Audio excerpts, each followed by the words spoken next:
Hi, it's Tim. I'm a musician and a programmer and a doctoral student in music technology. This is a video where I derive the Fourier Transform without ever touching complex numbers, using trigonometry and numerical simulations as visual aids.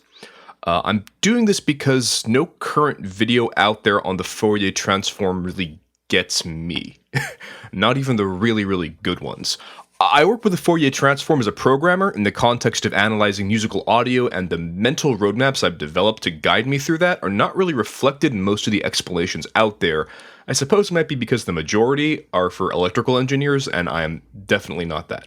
Anyway, I hope this strange sideways explanation locks into your brain in a satisfying way, like it does into mine. So, okay, you've probably seen statements similar to this one around if you're a musician and you've tried to learn anything about signal processing or production or acoustics or that kind of thing.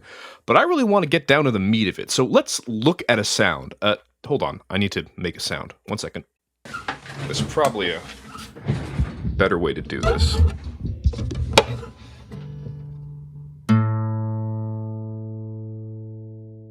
Great, that's a sound. That's my guitar playing the note A1, which has a fundamental frequency of exactly 110 Hertz. So let me ask you, if this sound is made up of a whole bunch of sinusoidal waves added together, is this one in there? How do we know which ones are in there? Is that one in there? Are these in there? It's hard to tell, isn't it? I mean, this is a complicated looking signal. It's going up and down in all kinds of ways. We're going to narrow down this question to something simpler.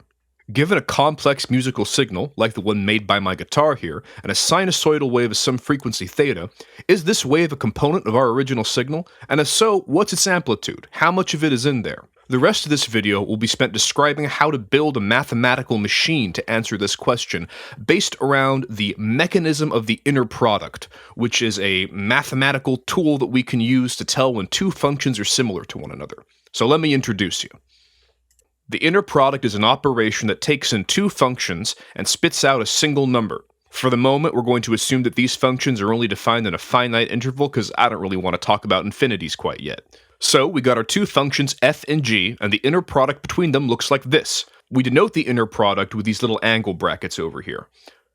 And if you don't know calculus, don't worry about it too much.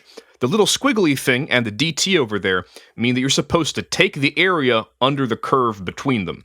And when I say area, I just mean area. It's the same area you learned in middle school. How much paint would it take to paint the region underneath this curve? So yes, it's a pretty simple operation. You take two functions, you multiply them together, and you see what area is under the curve. It has a lot of really nice properties, like these three, which we're going to be using, but instead of discussing them directly, I think it's better if I start showing you some examples. So, here's f. It's a rectangular function. It starts at 0, it goes up, and it goes back down. G is exactly the same, but it's shifted over a little bit. What's going to happen if we multiply these two functions together? Think about it for a second. It's going to look like this. The resulting curve is only positive when both f and g are positive at the same time. The region under the curve whose area we care about, I've here shaded blue, and the size of that region is the inner product between f and g. For each of these diagrams, I'm going to display a chart on the right side that shows you what's going on numerically. Now you may notice there's two entries here, above and below. What's that about? Well, when f times g is below the x-axis and it makes area on the underside of the x-axis, we refer to that as negative area, and we count it against the inner product. So here, if I take g to be a negative copy of f that's shifted over a little bit, we have an inner product that is instead negative. Now think about what would be necessary for the inner product between two functions to be equal to 0. The most obvious way this could happen is if the product between the functions is the 0 function. F is only positive when g is 0, and vice versa. But there's another more interesting way they can equal 0. What if both of these functions are just doing their own thing? Here, f is strictly positive, and g is jumping up and down around the x-axis. As a result, f times g has as much positive area as it has negative area, and they almost completely cancel out.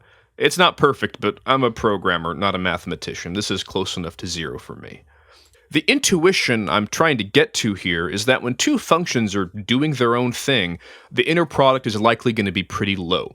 One of my professors referred to the inner product as the correlation between two functions, and I think that's a really good term for it. Generally, the inner product between two functions is high when they're both doing the same thing at the same time. They're both positive at the same points, and they're both negative at the same points. On that note, if f and g are identical, then f times g is always going to be above the x-axis, and you're guaranteed to get an inner product that's positive. Conversely, if f equals negative g, as you see here, then the product between them is always going to be below the x-axis, and it's only going to have negative area. But all of these are just functions I pulled out of a hat to show you the basics. We're here to talk about waves, right? We're here to talk about things that go up and down real fast. So let's show you a wave, huh? Here, f and g are both waves at 440 Hz, and because they're exactly the same, the inner product is positive. I do want to note that I have done something funny to the x-axis down here. We are now looking at times only up to about a 20th of a second.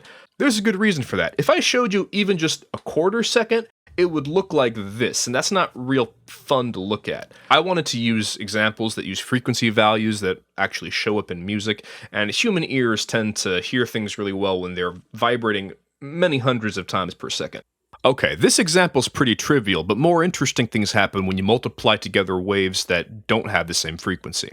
For example, let's take g of t to be a 220 Hz wave, so half the frequency of f of t. And we see this interesting pattern going on here.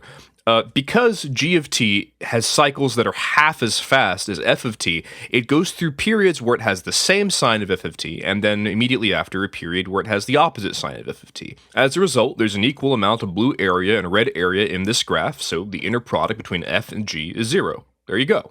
Let's look at something else. What if g is a quarter of 440? What if g is 110 Hz? The pattern here is a little harder to see because it takes longer to repeat, but you can convince yourself just by eyeballing it that there's the same amount of blue area as there is red area in this graph as well, so the inner product's going to be 0.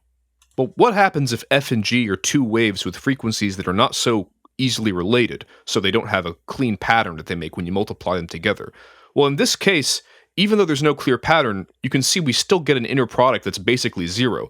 I'm not going to go too deep into the math of this, but you can look at the graph yourself and convince yourself that there is as much blue area as there is red area there. You can also think about it probabilistically. If you take some random value for t, far out there in the future, because these two waves are not related in any simple way, they're going to be as likely to have the same sign as they are to have different signs at any given point.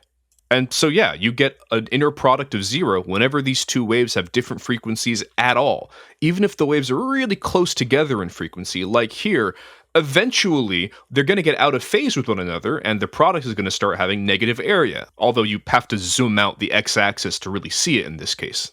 So we've discovered something pretty cool, I think.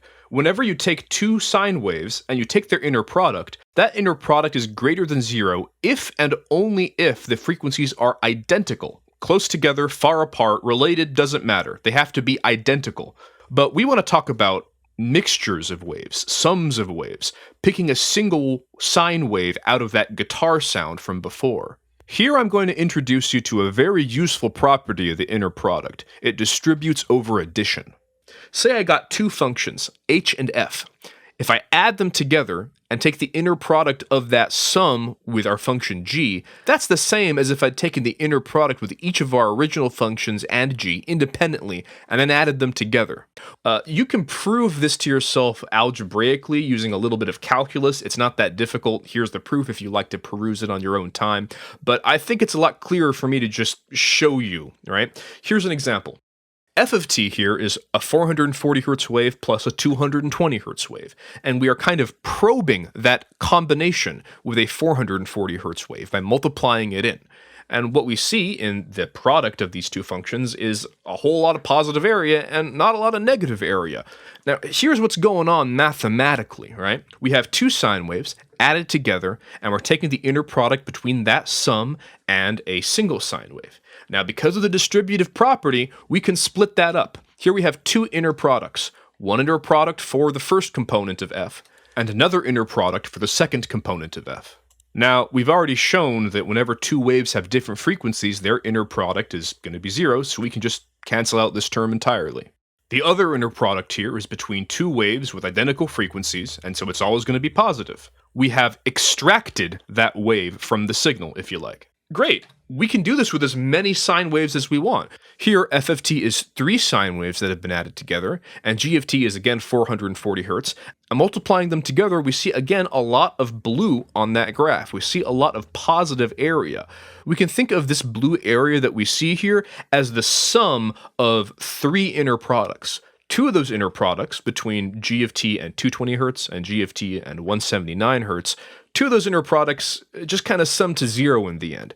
But the inner product between 440 Hz and 440 Hz, that is always going to be strictly above the x-axis, and that is the signal that we see extracted by the inner product. And just to prove to you that this does work, if I take g of t to be a frequency that's not in the original mixture, we get 0. Perfect. One really cool thing about this process is how resilient it is to noise. If I take a 440 Hz tone and corrupt it a little bit with some noise, here's what that sounds like. I take the inner product of that signal with a pure tone of the same frequency. The result is, well, a lot of blue area down there. The easiest way to think about this is to notice that noise doesn't correlate with anything. It's noise. And so the inner product with pretty much anything in noise is going to be close to 0, especially a regular repeating signal. Even if I only add a tiny bit of that 440 Hz signal to the noise, so little that you can't really tell there is any repeating signal in there by looking at it, here's what that sounds like. We still get a positive value when we take the inner product, because the effect of the noise, on average, disappears. And again, if we take the inner product with a signal whose frequency is just a little bit off, we don't find anything in there. Here's a more formal description of how this works in the general case. If we're looking for a specific frequency component inside of a larger signal, we can model our signal f as the sum of that frequency component plus some remainder term, right? And that remainder term comprises everything that doesn't have that frequency in it. It has waves at other frequencies, and maybe it has noise as well. We take the inner product of our signal and a wave with the frequency that we want to find in our signal. Then, the term involving r of t cancels out. We defined r specifically to be all the things that have nothing to do with the frequency we care about. So, all we're left with is the inner product of 2 identical waves. So, great! Now we have everything that we need to analyze the guitar sound that I started off this presentation with. We just take the guitar and we take a sine wave at 110 Hz, because that's what I tuned it to, and we take the inner product and... oh. That's not supposed to happen. Yes, I've lied to you. I'm very sorry. Please forgive me. It was more of a lie of omission than anything else. Can you guess what it is that I've left out of the picture that has caused my frequency tuning machine to not work properly? Well, it was phase. Phase is the horizontal shift of a repeating signal. Everything that I've shown you thus far has been a sine wave or combinations of sine waves. Sine waves with no phase shift. That means they'll start at 0 and head up towards their first peak. You can also have cosine waves that start at 1 and head down, or waves of any phase shift at all. Here's a wave that's 2/3 of the way through a revolution, so it starts kind of in the middle. So the problem is that this nice relationship that I showed you before no longer holds when the sine waves have some kind of phase shift added to them.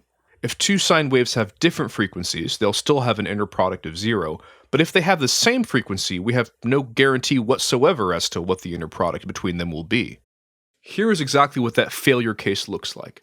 We have 2 waves that have the exact same frequency, but one is phase shifted over by 1/3 of a turn. And you can see this regular pattern that we know and love now includes a whole lot of negative area down here too. The troughs of one wave happen to line up with the peaks of the other wave, and this happens on a regular basis, so the inner product is a negative. And if one wave is rotated perfectly out of phase with the other, the inner product will be negative what it would be if the 2 waves were in phase. Most concerningly though, if we have 2 waves that are a quarter turn off from one another, their inner product is going to be exactly 0, as if their frequencies weren't the same at all. The inner product, as powerful a mechanism as it is not quite powerful enough to let us find a wave that's part of a larger signal if we don't already know the phase of the wave we're looking for, and that's a problem.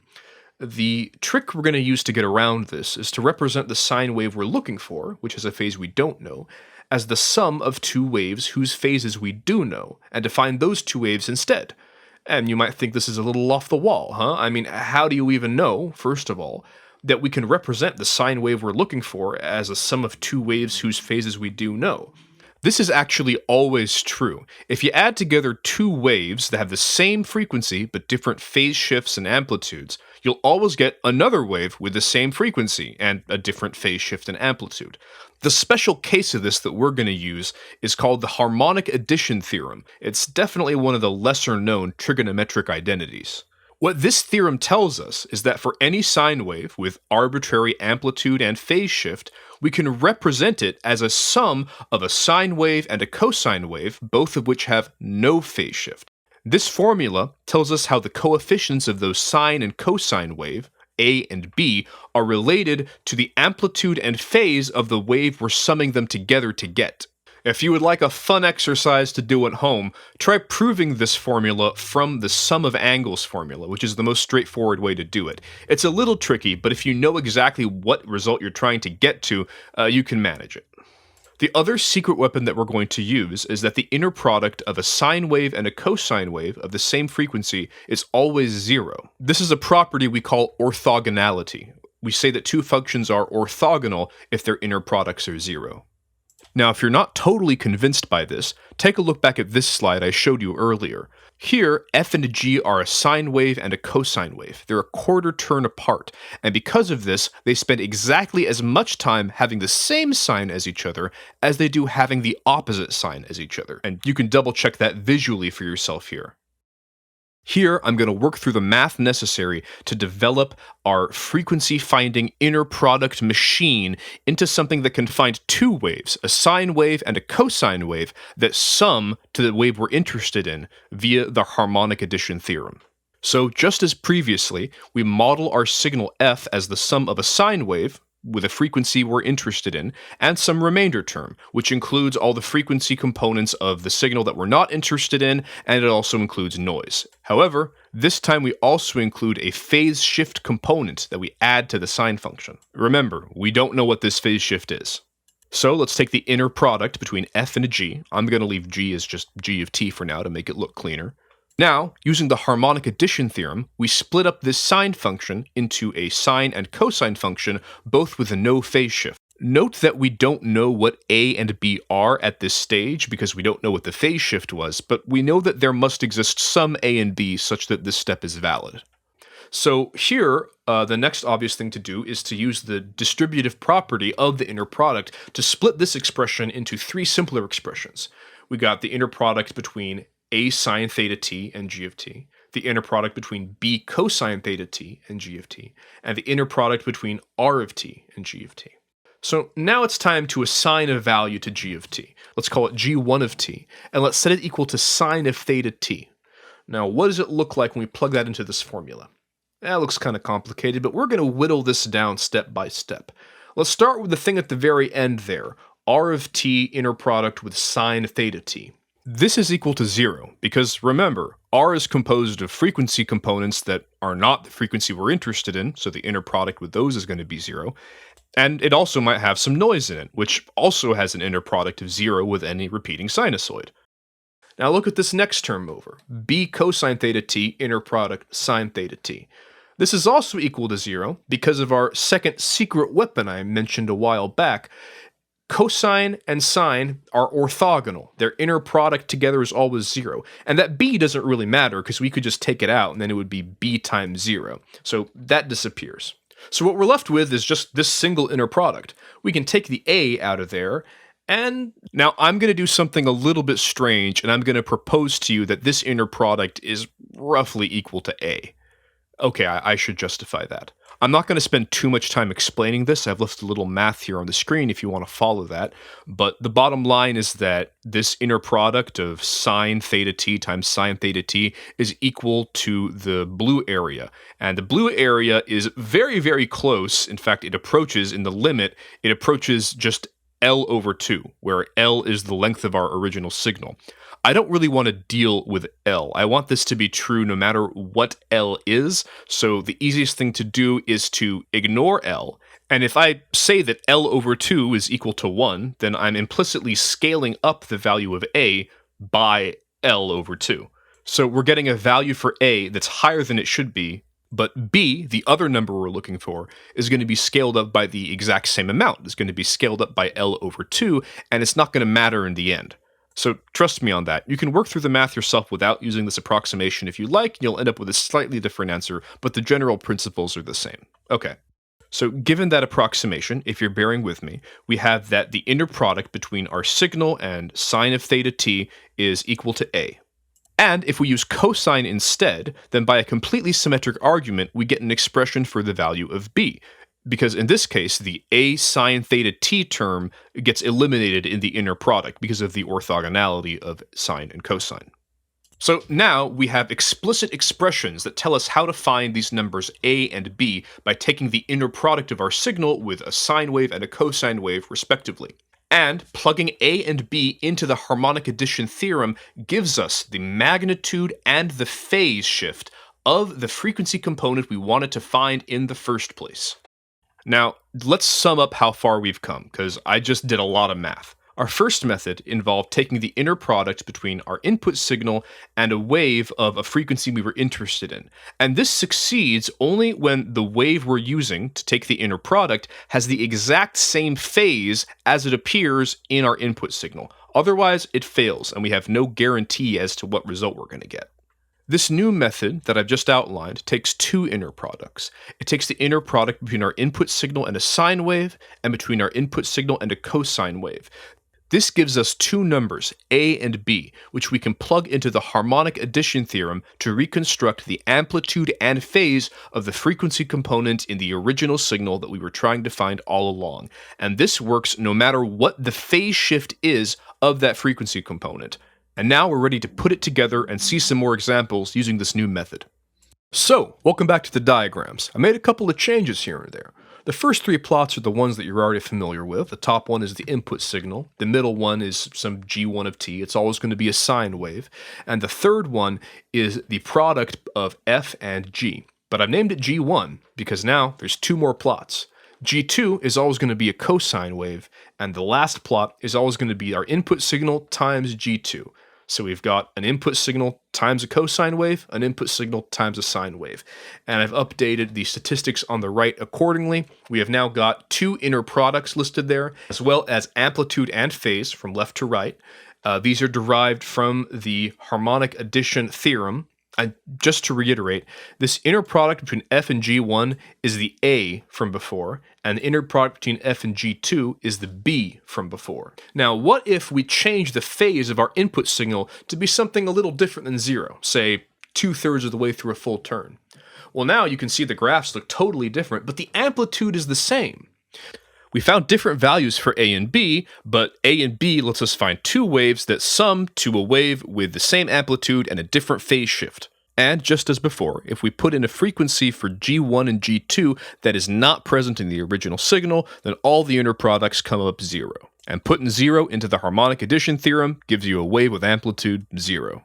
So let's look at something musical for once, right? Here's an A-flat 9 chord played on a fundamental of 110 Hertz. Here's what it sounds like. Oh, that's lovely. So I've randomized the phases of each of the components so that it looks maximally irregular, just to prove to you that when you multiply this crazy signal by a sine wave of the right frequency and a cosine wave of the right frequency, you get values for A and B that can then be translated into amplitudes and phases that are exactly what you expect. And here's a demo of how it's still resilient against noise. Let's hear an A-flat 9 chord from before, but with some noise added to it. That's a lot of noise. You can still pick out the second note in this chord just by taking these inner products, because again, the noise has an inner product of 0, all the other components have an inner product of 0. And I could go on and on like this, but let's get back to the example that we came here for. A guitar playing an A2 at 110 Hertz.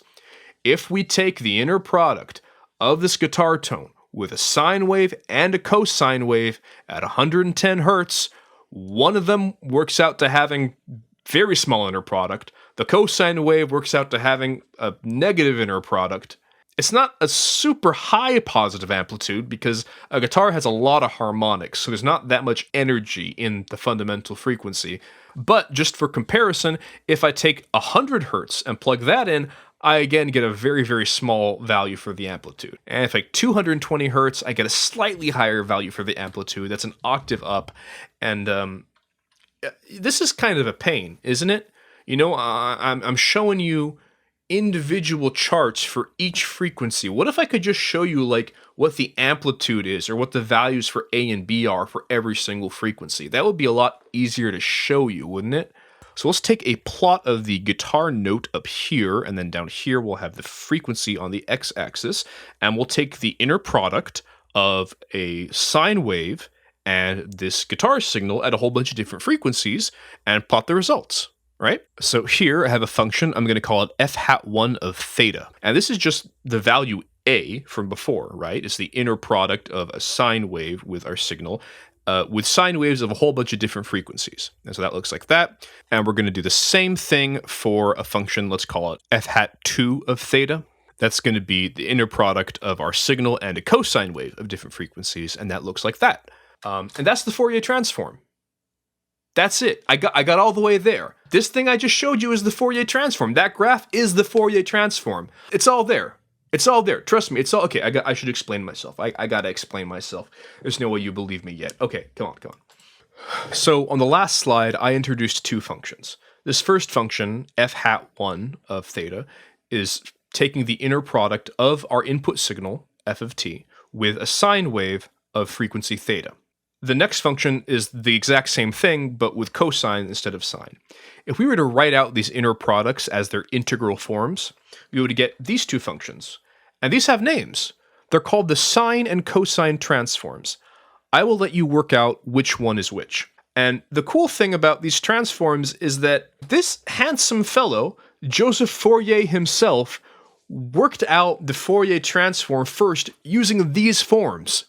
This is how he first conceived of it. He didn't even need complex numbers. And you might say, well, yeah, but these don't look anything like the Fourier transform I know and love. Well, what's going on here? Well, let me work you through the very, very last bit of math where I finally show you how the complex numbers came into the equation, right? Here are the sine and cosine transforms. What if I took them and added them together, but multiplied the sine one by I, the imaginary unit? Well, if I were to do that, then I could group these two transforms under one integral sign, right? I could push them together, and then, well, I could factor out f of t from both of them, and then I have something very suspicious here. I have cosine theta t plus I sine theta t. That's just Euler's formula. I'm not going to go into exactly how to derive Euler's formula here. There are many smarter people who've made better videos about it than I could hope to do at the very end of this long thing. But suffice it to say that we can consolidate this into one neat, simple expression. That's the Fourier transform.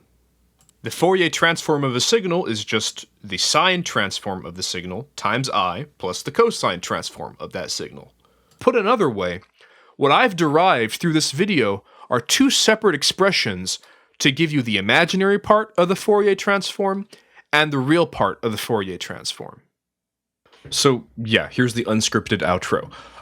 I did this video because I wanted to focus on the inner product. I think it's very easy when learning about the Fourier transform to get bogged down in the complex exponentialness of it all.